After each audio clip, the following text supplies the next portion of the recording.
విలాపవాక్యములు 2వ అధ్యాయం 19వ వచనం.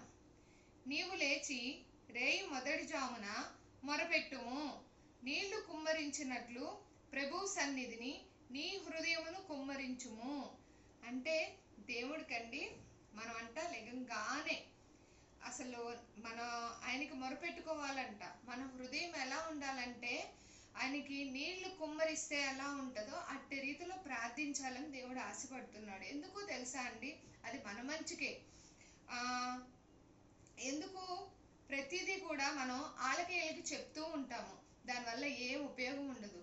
వాళ్ళేదో అంటే మనం ప్రతి పని కూడా వాళ్ళు ఆ పని చేయాలి, ఈ పని చేయాలి, లేదంటే పలానాను కలవాలి, లేదంటే ఇక్కడికి వెళ్ళాలి అని కొన్ని చాలా విషయాలు బిజినెస్ పరంగా కానీ, కుటుంబ పరంగానే కానీ, లేదంటే గృహిణిగా కుటుంబంలో కొన్ని పనులు నడిపించుకోవడానికి అన్ని విషయాల్లో కూడా కొంచెం సతమవుతూ ఉంటాము. అలాంటప్పుడు లెగంగానే ఓకే వాళ్ళ అడుగుదాంలే, ఏం సలహా చెప్తారో వీళ్ళని అడుగుదాంలే, ఇంకా మంచిగా చెప్తారేమో అనే ఆలోచన కలిగి ఉంటాం కదా. అలా కాదండి, మనం లెగంగానే ఆయనకి మొరపెట్టి మన హృదయం నీళ్లు కుమ్మరించినట్లు. అంటే ఏంటంటే తెలుసా అండి, నీళ్లు కుమ్మరించినట్లు అంటే మన హృదయంలో ఉన్న బాధ అంతా ఆయనకి వెళ్ళబుచ్చుకోవాలన్నమాట. అది కన్నీటి ప్రార్థనగా మన దేవుడు మనకి తెలియజేస్తున్నాడు.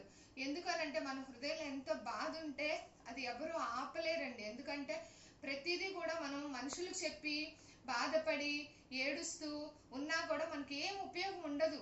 ఎందుకు అని అంటారో, మనుషులు ఏదో కొంచెం చేయగలరు కానీ అన్నీ చేయలేరు. కానీ పరమతండ్రి ఏదన్నా చేయగలడు. కాబట్టి రేయి మొదటి జాము లేచి నాకు మొరపెట్టుము, నీ హృదయం నీళ్లు కుమ్మరించినట్లు కుమ్మరించుము అంటున్నాడండి.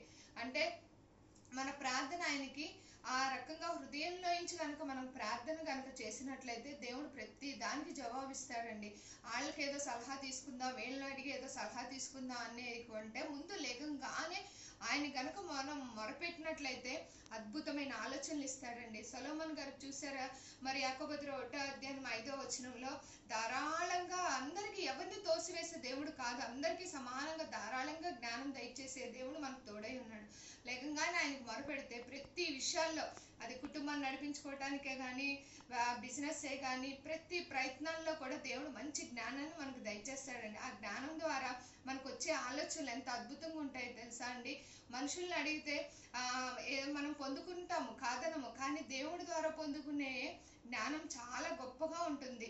అప్పుడు ఎలా అనిపిస్తుంది తెలుసా, అరే మనం ఎప్పుడు ఇలా ఆలోచించలేదే, అసలు ఎప్పుడు ఇలా చేయలేదే, భలే ఉందని ఆనందిస్తాం తెలుసా అండి. అందుకే ఈ బైబిల్ గ్రంథంలో దేవుడు వాగ్దానాల ద్వారా మనంతగా బలపరుస్తున్నాడు, మరింతగా మొరపెట్టుకోమని చెప్తున్నాడు. మనుషులకు మొరపెడితే మీకు కంటే నాకు మొరపెట్టండి, మీ హృదయాన్ని నీళ్లు కుమ్మరించినట్లు కుమ్మరించండి, తప్పకుండా నేను మీకు సాయం చేస్తానని దేవుడు మాట్లాడుతున్నాడండి. ఈ విధంగా ఆయనకి రేయి మొదటి జాము లేయంగానే మొరపెట్టే వారముగా ఉండాలని, మరింతగా మన హృదయం నీళ్లు కుమ్మరించినట్లు అంటే మన ప్రార్థన ఎంత బలంగా ఉంటే మనకి దీవెనలు అంటే ఆశీర్వాదాలు అంతగా మనం పొందుకునే వారముగా ఉందుముగాక. ఆమేన్. God bless you.